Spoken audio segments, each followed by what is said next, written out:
Broadcast live on City of Keene YouTube channel.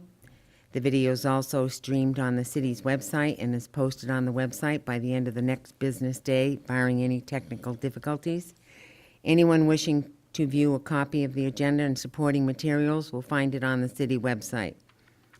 To receive electronic copies of future agenda packets, please go to the home page and subscribe to the city meetings email list. The public and other board members will be recognized to ask questions and make comments on the agenda item under discussion. After being recognized, all remarks are to be made through the chair. Will staff please conduct the roll? Pamela Russell Slack, Present. David Orgaz, Present.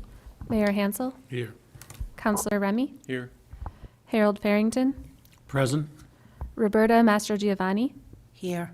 Armando Rangel, Here.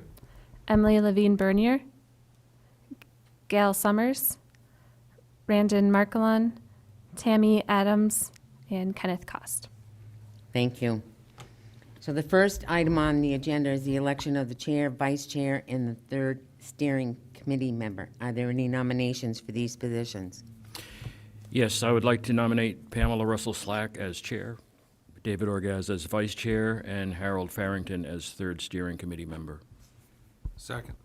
Thank you. All those in favor? Thank you. I had one, I thought you were at a term limit.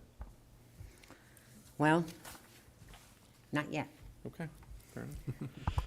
We're just kind of doing the same thing that a previous board chair had to do because of new people and getting things in order, and I can talk to you about it after you have any other questions. Thank you for asking that question, because someone else might have. So, is there a motion to approve the minutes from December 19th? Move to approve the minutes as presented. Is there a second? Second. All in favor? Thank you. Madam Chair, Yes, uh, Mr. Harrington.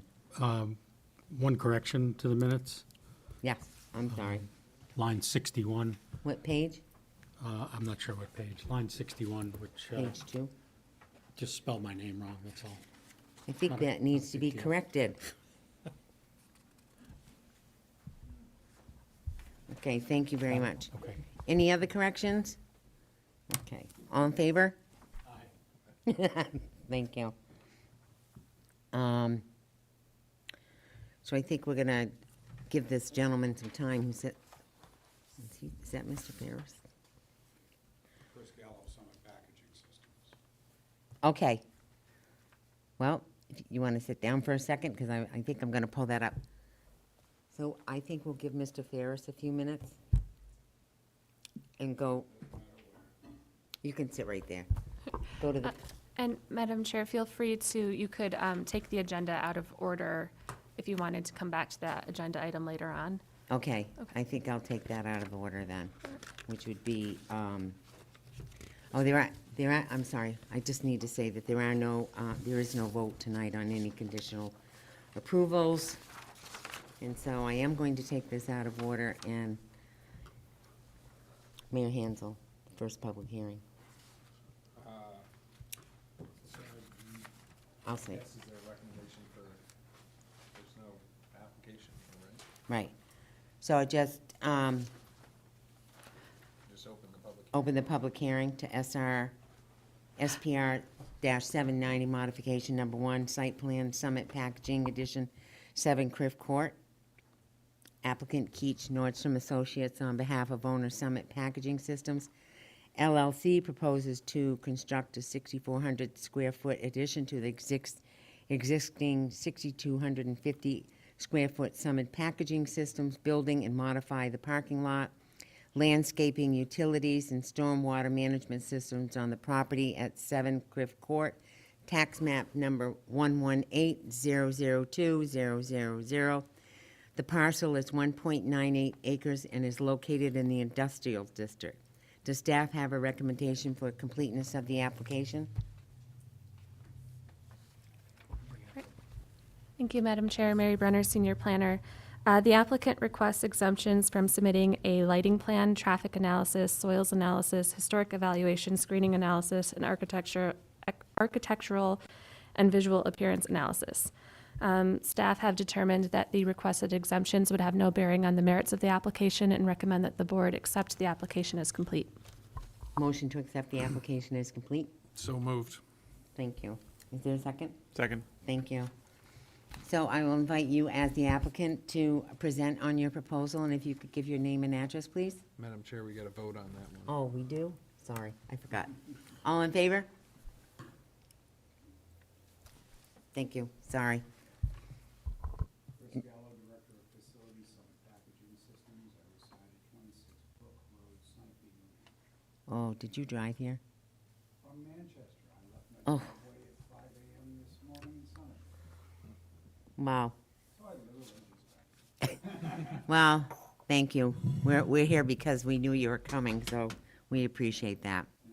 I was actually hoping that we could do this remotely, but I was told this was not an option. It isn't, but we're going to make an option after today because it just isn't in the procedure, so we're going to be talking about it probably first thing tomorrow morning. I So- would appreciate that. I'm sure others will in the future. Thank you. Anyhow, anyway, yes, Summit Packaging Systems, for those that don't know, we've been in the community now. We purchased Criff Court, I believe, in 2018 and renovated it. At that time, we were in the community before that at 310 Marlborough Street in a lease space. And I would believe that was approximately 5 years prior. What we're doing in that facility, we are the world's largest aerosol valve manufacturer. I guarantee that in every one of your homes is a product that either came out of Manchester or Wisconsin. I also guarantee that those products were touched by equipment designed, built, and placed in service for initial design in the Criff Court facility. This is our technological development center. At this time, we are looking to essentially double its footprint. We are staffed. I don't believe that we are planning that much more in terms of head count. We do periodically see 4 or 5 visitors. Occasionally, we see customers. I cannot reveal the names of those, but if you go to any Walmart or any nearby shopping center and you pick up a can of whipped cream, you know who I'm talking about, among other aerosol products. So with this application, what this does, right now this allows Summit Packaging to construct customized production lines for its own use in a global operation. Currently, a half of the staff for this operation is actually in our European operation, setting up a new line. This is a technological development center for us. And it's all local residences supported by local businesses. Thank you. You all set? I'm good unless you have questions. Well, I'm going to find out right now. Do any board members have any questions for the applicant? We do not. So I think Evan was supposed to present tonight, but Jesse, you are? Yeah. So we'll invite staff comments.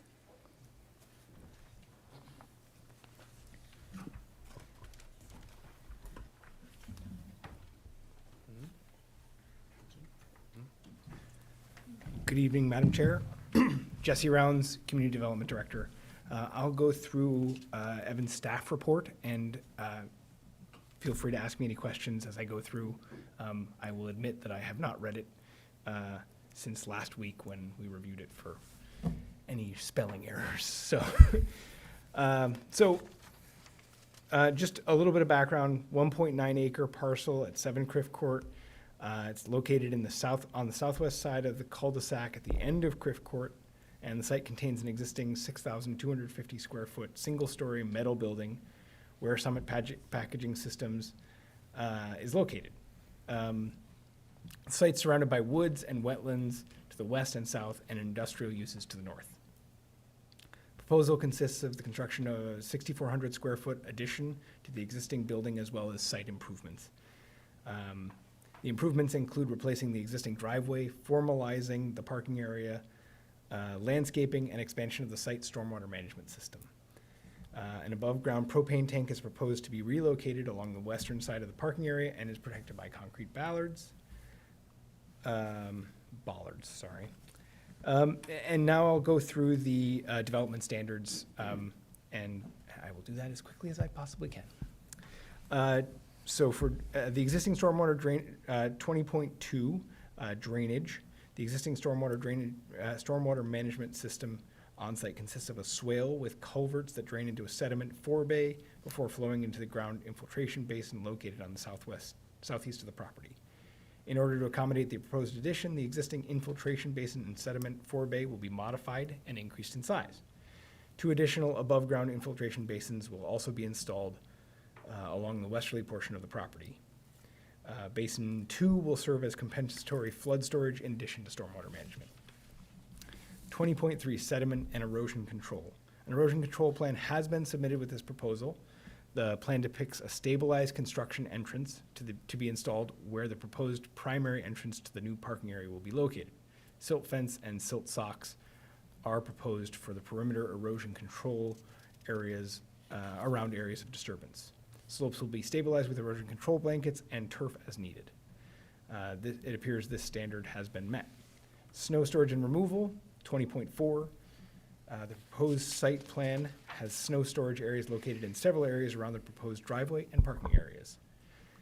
These areas are located away from surface waters, and the applicant states in their narrative that the areas are intended to allow parking and site access to remain clear for safe passage. A note has been included on the plan regarding the removal of snow from the site when storage capacity has been exceeded. It appears this standard has been met. 20.5 landscaping. The property currently contains 13 trees. The proposal includes the removal of 1 tree to make way for the redesigned parking area. The proposal also includes the installation of 6 shrub varieties, 4 ornamental grasses along the walkway to the entrance.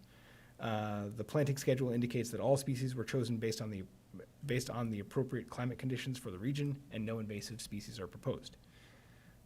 The landscape plan shows temporary fencing will be installed around the existing trees at the drip line to protect the root system during construction. It appears this standard has been met. 20.6 screening. A dumpster enclosure is proposed to be installed on the northern edge of the proposed hammerhead turnaround.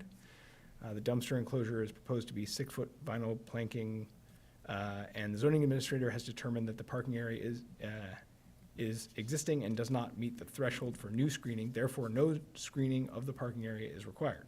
It appears that this standard has been met. 20.7 lighting.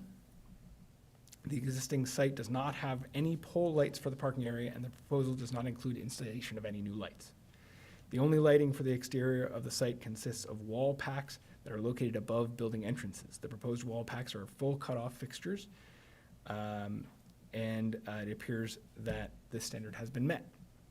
20.8 sewer and water. The applicant states in their narrative that the site is currently serviced by municipal water and sewer, and there are no proposed changes to the service lines as part of the application. The standard is not applicable.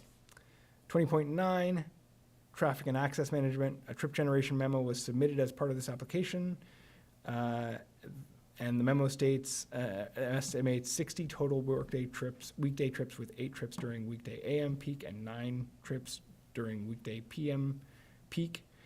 The memo further states that there are only 10 employees at any given time, and the tractor trailers that visit the site do not visit very often.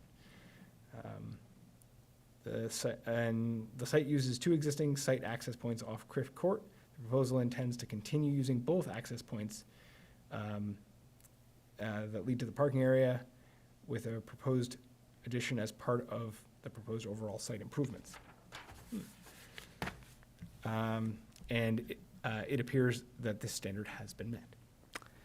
20.10, filling and excavation. The applicant states in their narrative, the proposed addition and site work intends to utilize material on site as much as possible. They are anticipating minimal truck activity leaving or entering the site. Criff Court and Criff Road lead directly to Route 10, so any truck activity related to the delivery or removal of earth material will have minimal impact on traffic in the area. It appears that this standard has been met.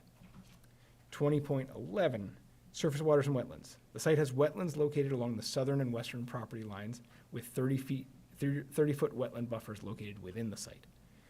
The applicant has stated in their narrative that the proposal does not include any impact to surface waters or their buffers as part of this proposal.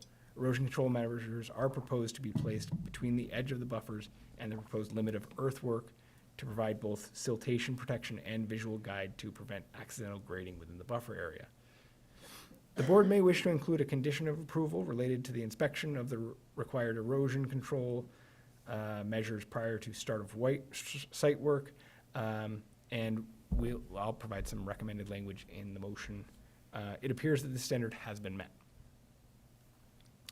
20.12, hazardous and toxic materials. The applicant has stated in their narrative that Summit Packaging System manufactures and distributes aerosol valves and actuators, and that the site is not, and the facility is not intended or expected to receive, handle, or process any hazardous or toxic substances. It appears that the standard has been met.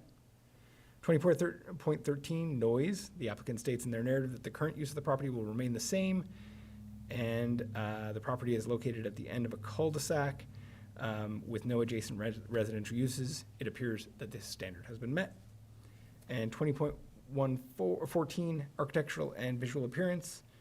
The applicant states in their narrative that the proposed metal addition was designed to be cohesive with the existing facility. It also appears that it also states that the addition will be compatible with the industrial character of the site and the surrounding area. Color elevations have been submitted with the application, and the board will need to determine if this standard has been met. And I do have some language for the recommended motion, if you want to go over that now. Okay. That's it. Do board members have any questions for staff? And Madam Chair, just a quick note, I have the plans pulled up on the screen, so if anybody wants me to go back to a specific page of the site plan, there's also the full plan set is on the table over here. If anyone wants us to put that up on the board, we can do that. Thank you. Would anyone like to see those? Well, I guess my question is because you wanted us to decide if the 20.14, the architecture and visual appearance had been, the standard had been met. So I'm going to assume that this is the project as we see it that's on the TV right now? So Yep. it's the same color, same everything? That is the intent. Okay. I hear that. Okay, so that kind of answered my question. Are there any other questions? Okay. Oh, I have a motion. well, I need to do the public hearing first. Sorry. So I'll invite all that public back there to ask any questions or provide comments. And seeing that there's no one here from the public. So I'm going to open and close the public hearing. And at this point, I will ask if there is a motion for the application. Thank you, Madam Chair, and thank you for continuing to invest in Keene. For the public watching, if anyone is watching, this is in an area that's full of a lot of industry. There aren't many houses around or anything like that, so pretty low impact I think this addition will be, but a nice addition to Keene, and thanks again. So I would move to approve SPR-790 modification number 1 as shown on the plan identified as Summit Packaging Systems LLC, map 118, lot 2, 7 Criff Road, Criff Court, Keene, New Hampshire, prepared by Keach Nordstrom Associates, Inc., at a scale of 1 inch equals 20 feet, dated December 15th, 2022, and last revised January 9th, 2023, and the architectural elevations prepared by Lowers Architects at a scale of 1/8 inch equals 1 foot, dated January 4th, 2023, with the following conditions. A, prior to final approval and signature by the planning board chair, the following conditions precedent shall be met. 1, submittal of security for sedimentation and erosion control and as-built plans in a form and amount acceptable to the city engineer. 2, submittal of 5 full-size paper copies and 1 digital copy of the final plan. B, subsequent to final approval and signature by the planning board chair, the following conditions shall be met. Number 1, prior to the commencement of site work, the community development department shall be notified when all erosion control measures are installed and the community development director or their designee shall inspect the erosion control measures to ensure compliance with the site plan and all City of Keene regulations. Is there a second? Second. Thank you. Any other, Mr. Farrington? Thank you, Madam Chairman. Just a comment. Yeah, I echo the mayor's sentiment that I think it's a great thing. We're very appreciative of having your company here. And considering information shared with the board by the applicant and by the staff, in my judgment, the applicant has met our standards, and I am in favor of approving the application with the conditions specified in the motion. Thank you. All in favor? Motion passes. Thank you. Do you need a copy of what the motion was? Because the planning department can provide you a copy of that. I just need the final documents. I think I have the draft in my Okay. folder. I wasn't able to print the whole thing as power went out in our headquarters right before I left. Okay, So- all right. Well, thank you, and thank you for driving through the storm, literally, to get here. We really appreciate it. None of us really want to be here either, but it was already scheduled, so, but thank you, we appreciate I it. appreciate you bumping the schedule. Thank you. You're welcome.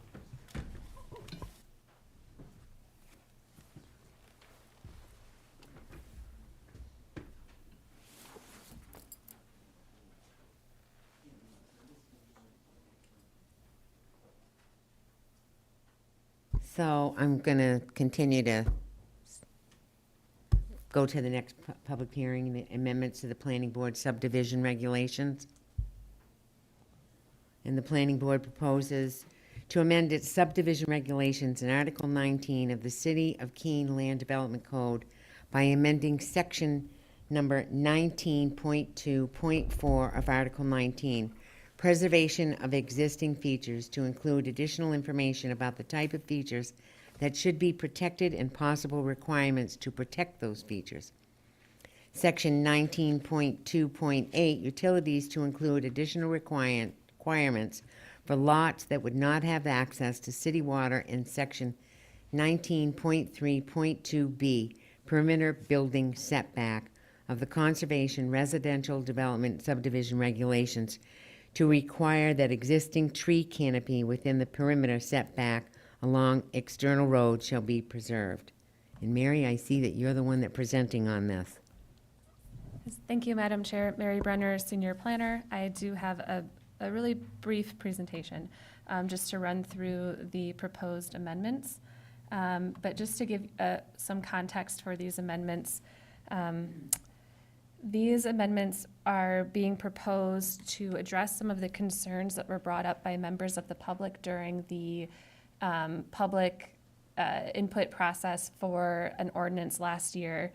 I'm trying to remember the number of that ordinance, but it was the ordinance that proposed the changes to, initially it proposed the change to the minimum lot size in the rural district, as well as the conservation residential development subdivision regulations. So if you will all recall, there was quite a bit of public input through that process. The lot size change was actually separated out and will be introduced as a separate ordinance. But staff took a lot of notes during those public hearings. I think there were a total of 2 public hearings and 2 public workshops on that ordinance, where a lot of different comments and concerns were raised about the rural district in particular. And so in listening to those comments, staff are proposing some amendments to the planning board subdivision regulations, some of which don't actually necessarily change what the board does. It just adds more guidance on things that the board could do. And then a couple of changes which we think were just some common sense changes to make. So with that, I'll jump in. The first proposed change is to section 19.2.4 of the subdivision regulations, which is the preservation of existing features. Currently, this language states, wherever feasible, suitable steps shall be taken to preserve and protect significant existing features, such as surface water, steep slopes, rare and/or unique scenic points, stone walls, outcroppings, and historic landmarks. So that's the full standard today. what's being proposed. We're proposing a lot of text, but this is actually the one that doesn't change anything. It just gives the board more guidance. So it adds to the list of features that should be protected to include any of the attributes listed in section 19.3.4, which is where it lists all of the primary and secondary conservation areas. Because that was actually a comment that came directly from a member of the public who said that they thought it was great that we had those primary and secondary conservation areas in our conservation residential development subdivision regulations, but they're not explicitly mentioned in the subdivision regulations that apply to all subdivisions. So this is just kind of tying those in. And then it further states, in order to ensure that the objectives of this section are met, the planning board may require additional studies or mitigation, including but not limited to the following. It gives 3 different options. The first one is submittal requirements, which are actually, everything listed in item 1 on this screen is already included in Article 25 under submittal requirements as things that the planning board could require. So this is kind of restating it, but in the regulations themselves to make it clear to, I think it makes it clear for somebody who's applying to know that that might be something that the board could ask for. So the types of things that the board could ask for include a screening analysis, a visual impact study, a wildlife habitat study, historical evaluation, or other technical report prepared by a qualified professional. I think in general, the board would only do that if it's known that there's, the highest ranked habitat in New Hampshire on the site, or there's known to be a historical site or something like that. The board has the option to request this additional type of information to make sure that the proposed development is minimizing impact. Number 2 is that the board may require the designation of a no-cut buffer along public rights-of-way. And this would be to preserve existing tree canopy to provide a visual screen for new development. It also states that any property that has been clear-cut within the preceding 10-year period, or any property that will be clear-cut as a result of any proposed or future development, may be required to conduct revegetation or other mitigation to provide a visual buffer along the public rights-of-way. So this, again, this is just an option, but it's trying to respond to some of the concerns that were raised about the visual character and appearance of like roads in the rural district that right now look like they're like you're in the middle of a forest. So this would be giving the planning board a tool, which you actually already have today. It's just stating it in the regulations that you could use in an instance where you're trying to protect that rural character or feel along the public right-of-way.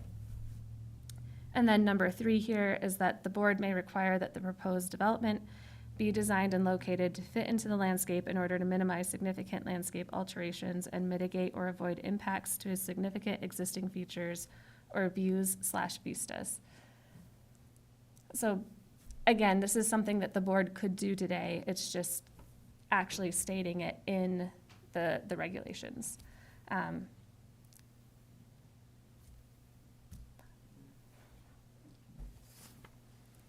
I guess and if you have questions, feel free to bring them up as I go along, but have a I'll keep question? going. Mayor Handel? I guess, where else where else would this be? So right now, this isn't stated anywhere, you're saying? Well, number 1 on this list, all of that came directly from the application procedures section, which is in Article 25. Okay. The reason why we thought it might make sense to also list it here is because oftentimes when an applicant or like a developer hires a firm to help them go through the application process, they'll look at the section that deals specifically with the standards that they have to follow, but they don't necessarily know to look in application procedures to see what all the submittal requirements might be. So this is just putting it up front that, hey, there might be additional submittal requirements that go beyond what you would typically see with a subdivision. It's already listed in Article 25, so that's not adding any new information. Items 2 and 3 are not stated specifically within the general subdivision regulations. I think they kind of are in a different way in the CRD regulations, but they're not explicitly stated today in the general subdivision regulations. So it's just, so for, it kind of gives the applicant an idea that that might happen, and it also gives the board some guidance on different things that they could do. You already have the ability to do these things today without making this change.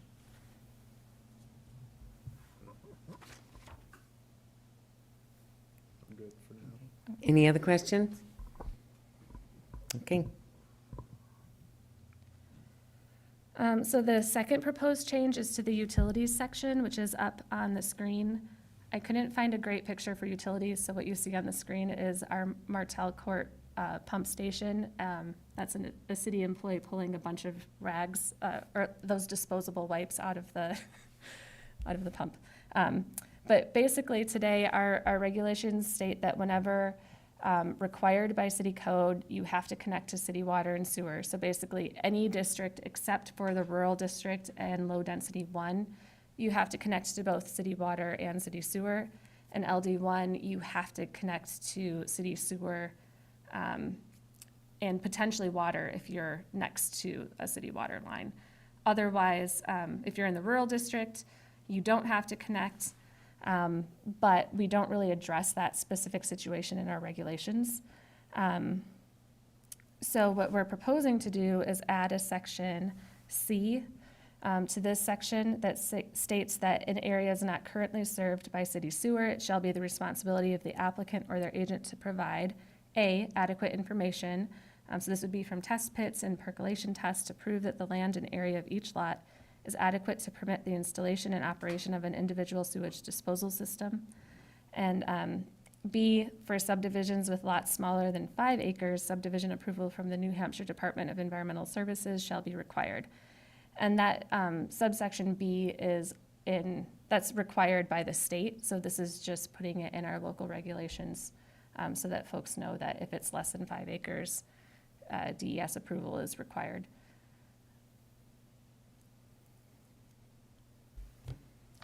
Council Remy. Thank you. Just as a, make it so we don't have to ever update that, should we change that to be just basically saying that it must comply with New Hampshire DES regulations on subdivisions? Because if they change their regs, then we gotta come in and change ours, if we have it detailed out like that. If we don't have it detailed out and we just say that it must comply with that, it'll tell them to go look without having to make us change the code every time. Not that they change that often, but. Yeah, we definitely can do it that way. I think the benefit to explicitly stating if it's less than 5 acres is, it's really hard to find that requirement unless you know exactly where to look. There's a lot of rules to dig through.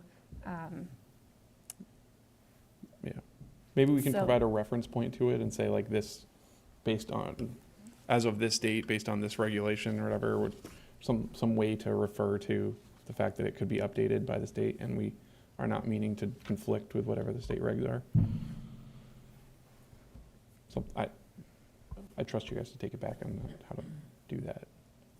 Well, DES, if I can, Mayor Hansel. DES has to approve these anyway, right? So that's all you're stating here is that they have to get DES approval? Yep, yeah, the DES requires specifically subdivision approval. Right, So they basically, they can't get their final approval until DES signs off on the subdivision. right. And I have a different question on the same slide, if I may. You may. Thank you. So with these, what is the, I guess, what are, with the percolation tests and the test pits and all that, what standards are they measuring to? I mean, my understanding is that, like, if you want a well or you want a septic system, you have a septic person come out and they tell you if you can do it or not. So I'm wondering what do they have to prove to the city? I mean, if they have a contractor that says it will work and they get it permitted by DES, what are we measuring them to beyond that? I think it's just, so this is trying to address a concern that was raised by some members of the public about the suitability of soils for septic, and I think to a lesser extent, there's some concern about wells. But this would be asking the applicant to demonstrate that with these soil tests or with these perk tests, that the soils aren't, that that the soils are suitable for siting a septic system.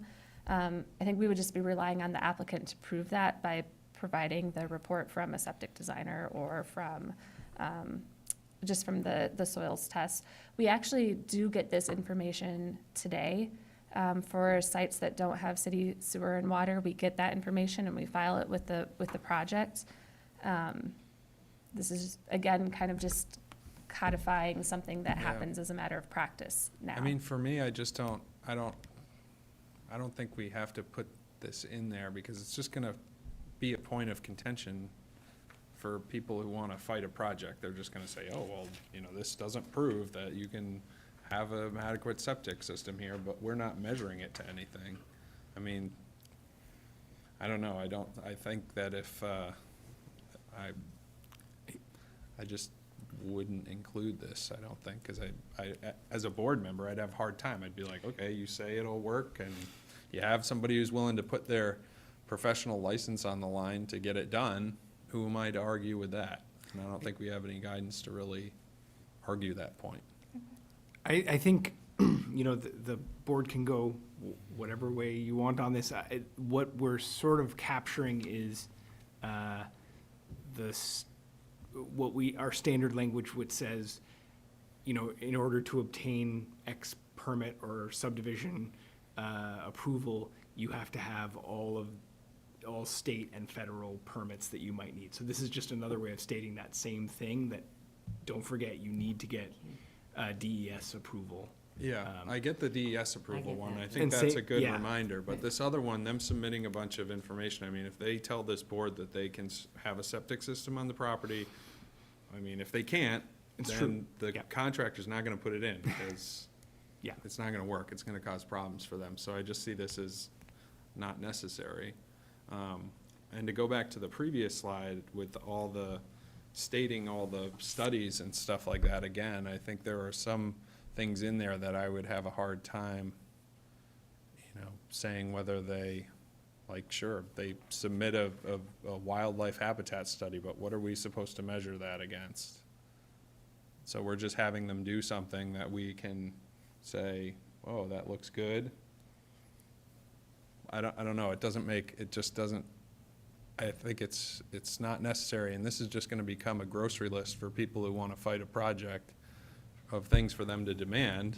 Oh, The I just- board can't act on it. I just want to go back to 19.2.8, because I kind of agree with that. I think the one part that probably needs to stay in there is the DOE, is the Department of Environmental Services. The other, I don't see the necessity for that. I just want to do one at a time, because I think we were kind of on this. So, does anybody else have any comments about the 19, Council Remy? I'm aligned on the fact that I don't know how to validate it. I mean, maybe it is that it's as simple as you need to submit a stamped drawing of septic or something like that, and that would be our way of validating. Is if, to your point, someone's putting their professional licensure on there, saying yes, this works. Don't they do that now? But it's just not it's not stated that they have to. Do we ask for it? So we don't typically ask for a septic design because typically that would happen after the subdivision is approved. But we do typically get some sort of drainage report, and they usually do soil test pits as part of that to show that they have adequate soils for siting a septic system. Okay, If I can. You Thank may. you, Madam Chair. So, maybe I was just thinking you were asking for something different, but the initial test pits and the soil analysis that you have done for structural integrity, for holding the foundation and everything, which every project does right off the bat, that would be sufficient. Submitting that information would probably be sufficient for this. I just want to make sure we don't require them to do a full-fledged septic design when they're getting something permitted right off the bat, because that Yeah, seems onerous. that's not what this is asking for. It's more just getting the preliminary data that would indicate that it's possible to site a septic system. And I think you're correct. So they typically have to do test pit data anyways if they're gonna be building a new structure. And I'm not entirely sure if they could do this, use the same data, or if they'd have to go dig like another extra test pit or something to do the septic system one. But I don't think it would be much more beyond that. Yeah, I don't know. Yeah. Personally, I'm against requiring them to do that because I think it's gonna be taken care of through the building permit and the engineering. Do you have like an example of where that might have shown up as an issue somewhere where it was missed that you feel that needs to be in there? I'm just, Well, so the city of Keene hasn't really seen a lot of subdivision activity in the rural district. So typically, when we're looking at a subdivision, we don't have to worry about this because it's either on city sewer or the lot is at least 5 acres. And in that case, you can pretty much assume that there's gonna be a place to put a septic system.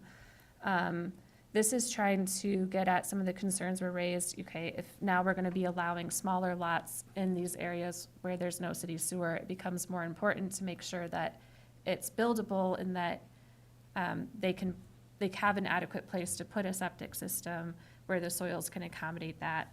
I think it's really the leach field piece that requires the test pit to be done, to make sure that and I'm not a septic designer, so I'm not really, what we would be doing as staff is looking at the report to say, yep, it shows that they can do it, or nope, they say that they can't. Which, that's all that we would be looking at as staff. Yeah, I don't know if that answers anybody's questions, but.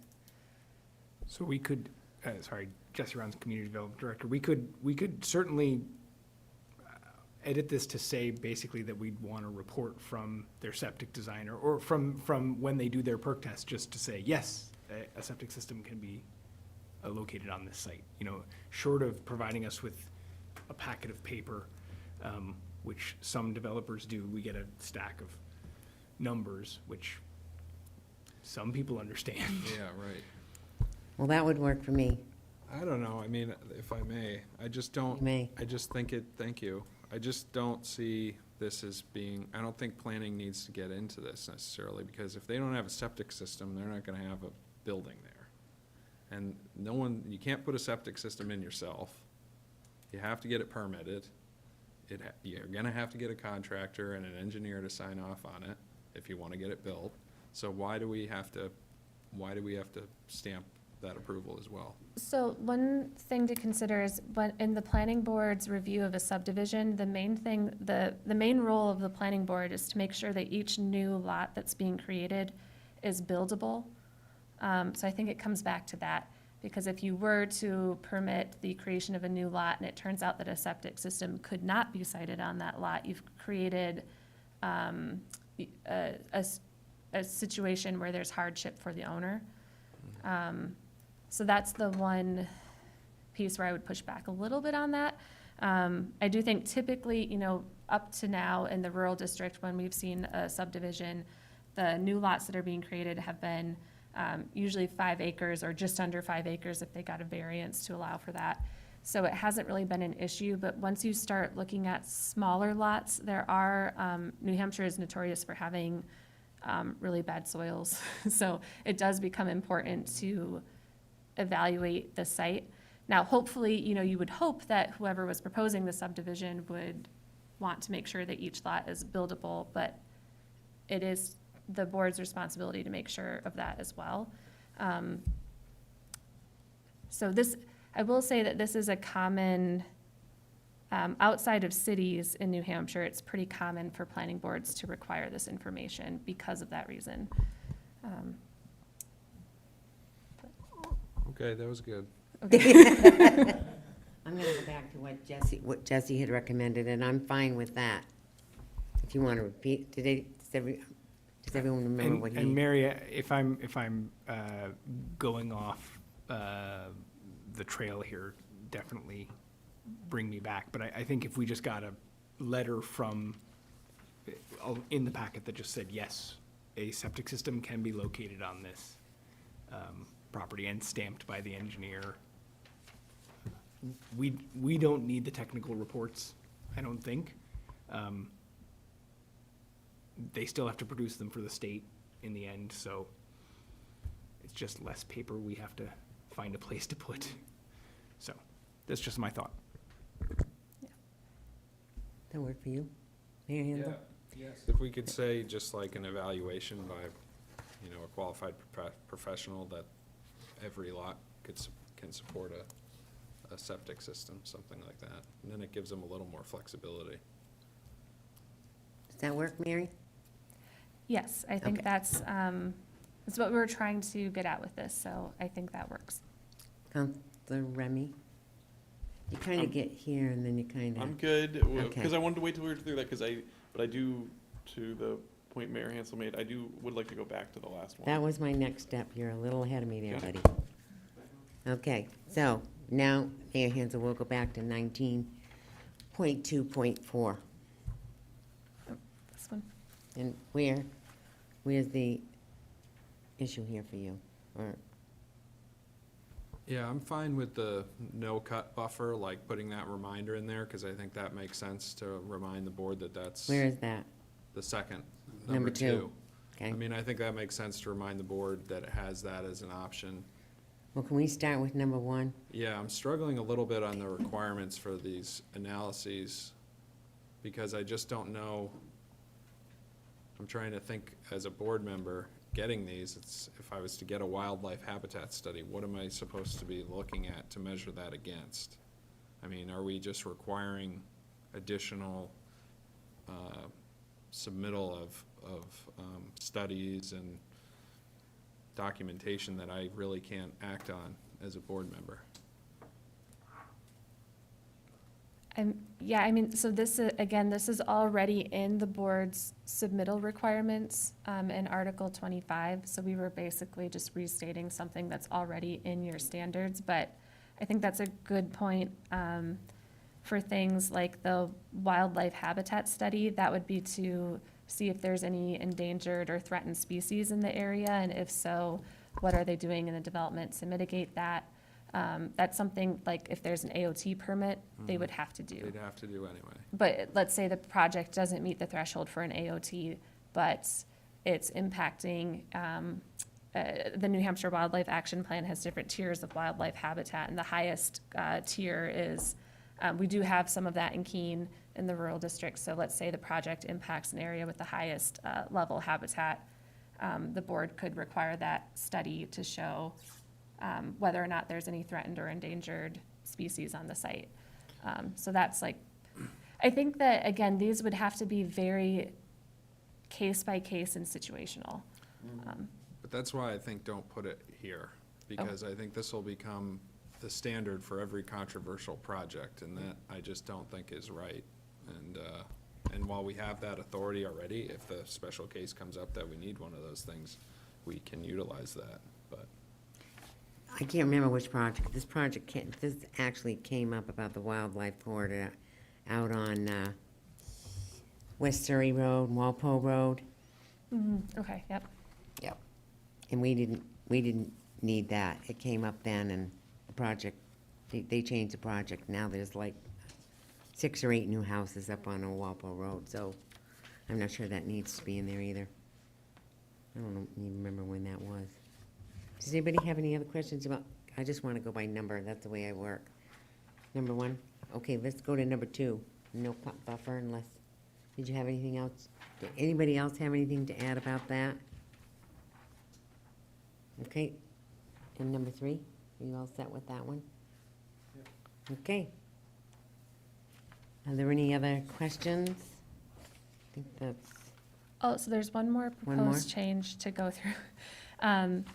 And so this is actually in the CRD regulations, and this is something that we've noticed now that we've actually had an application to review and look at. We realize that the perimeter building setback, there's no requirement that it be vegetated or that they maintain existing vegetation. So currently today, what it states is that there's a building perimeter setback around the tract of land. So just to review really quickly terminology. I hope this is helpful. I tried making this graphic. But for a CRD, you have an existing external road that's an existing city street, and then you have your tract of land, which is this larger rectangle. You have to put at least 50% of it into open space, so that's the square on the right. And then you can divide up the remaining area into lots. And then you have a perimeter setback, which is the area that's in the hashed area around the edge.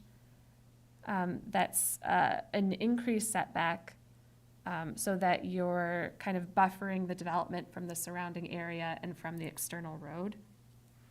So the area that's in the hashed blue right here is the perimeter building setback from the external road, and then in the green is from the other tract boundaries. Mayor Hansel. Thank you, Madam Chair. So even with the setback buffer, that doesn't change the calculations for impermeable surface or anything. It's just basically requires you to have that be natural vegetation. That's, Well, so to clarify, so today it just says that it's a building setback. What we're Oh. proposing, so I'll go to the next slide. What we're proposing is that if it's already a mature tree canopy along the road, that the setback along the road, they would have to maintain that, or if they cut it down, that they would have to revegetate, essentially. but putting this in place doesn't limit the size of the building you can build on the lot or anything No. like that. And it's just that perimeter setback along the road. So if I go back to the previous slide, just this area in blue, and that can count towards the open space calculation. And you could still, again, you could build a building like right next to it. It's just to create that screen from the road and help maintain that look and feel along the road that you're in a rural district. This would, and we tried to word it so that it's to preserve existing tree canopy. So if the existing road is just a big open field, they wouldn't have to plant a bunch of trees there. It's just, if there's existing forest or tree canopy there, they would have to maintain it. All set? Yep. Okay. All right, I think that's it for the proposed subdivision regulations. Okay, are there any other questions from the board? Well, I'll open and close the public hearing because there's no one from the public here. And, do you need a motion on this? Yep, so Madam Chair, given that there were a couple of suggested amendments, I mean, the board, I guess there's two things the board could do. If you gave us really clear instructions and you felt, I actually, no, I'm gonna say, I think that we should continue this to the next meeting so we can bring back revised language for you to review and approve. Okay, So I would Mayor make, Handel. I would make a motion to continue the public hearing to the next meeting of the planning board on February 27th at 6:30 PM. is Second, there a second? second. All in favor? Thank you. Thanks, Mary. We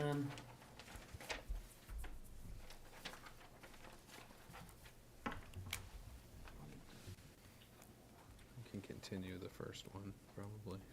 Yeah, that's what I was gonna do. I think we'll, for the SPR-04-20, the group home on 169 Church Street.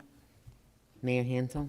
Thank you, Madam Chair. I would move to continue or table SPR-04-20 and the request for an extension to the next meeting of the planning board on February 27th at 6:30 PM. Is there a second?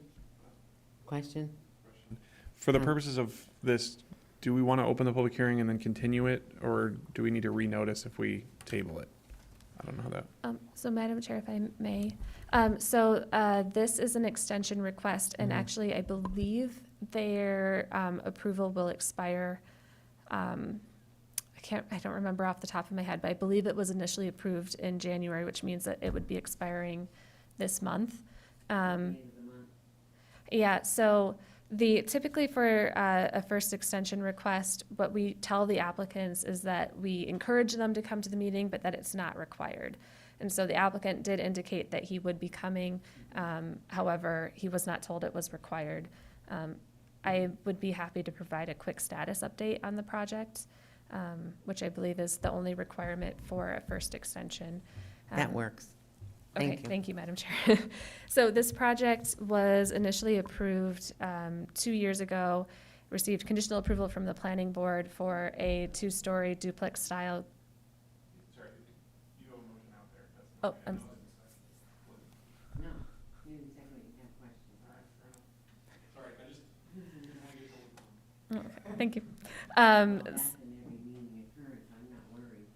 Go ahead, Mary. No worries. So the approval is for a two-story duplex-style group home. So one half would be for men, one half for women. This site previously had a structure on it that burned down, and so even though it's in the floodway and on a site that is adjacent to a waterway, they're allowed to build basically in the footprint of this structure that was there before. So they did receive approval. They met their conditions of approval before the time frame was up and got their plan signed. So they have full approval. What they're asking for an extension for is the time frame to meet active and substantial development. So since it was approved, the property changed ownership, and the new owner is still considering whether to move forward with the group home idea or whether or not he wants to move forward with a different development proposal. So this would give him time to figure out exactly what he wants to do with this property, and prevent him from losing the approval that was obtained a couple of years ago. All right. Mary Handler. I would move to grant the extension request for SBR-04-20. To run to January 26, 2024, is that, do you need the date It'd to? be a one-year extension. Okay. Is there a second? second. All in favor? Thank you. Okay, thank you. Okay. That's all. And,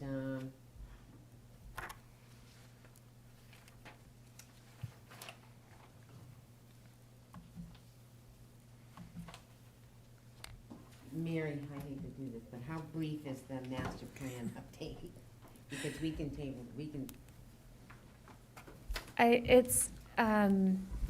I think it's 5 or 6 slides, but if we can table it to a future meeting of, I think we'll do that in February.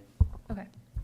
And then you have you have an update, do you have another update on, everyone has this at the back of their package? You'll review the administrative and minor project approvals that were issued in 2022. And I have a couple questions myself. Right. Number 7, the Is this- rooftop solar array on 310 Marlborough Street. Is that, there's one down there already, which building is this one going over? I couldn't figure it out. Oh, so I believe it has already been installed.